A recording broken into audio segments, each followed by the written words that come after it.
La coopération agricole entre Brazzaville et Kigali n'ira pas plus loin.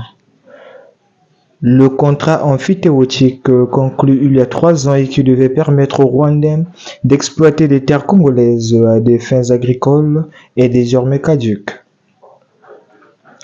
Lors de la quinzaine gouvernementale organisée en ce début juin, le ministre Thierry Mongala a pointé du doigt le non-respect des engagements contractuels.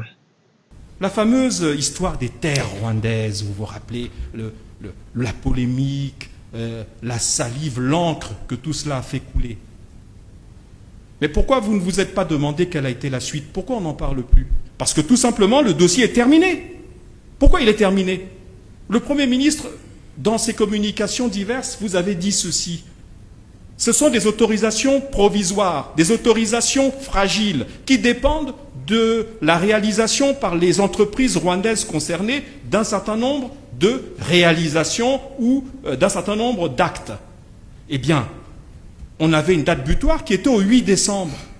Ben, figurez-vous qu'au 8 décembre, n'ayant pas eu de retour positif ou en tout cas cohérent des entreprises concernées, le ministre d'État Mabiala, ministre des Affaires foncières, qui avait délivré au nom du gouvernement les autorisations, a informé les partenaires que c'était annulé. Mais c'est étonnant que vous n'en parliez plus. C'est étonnant.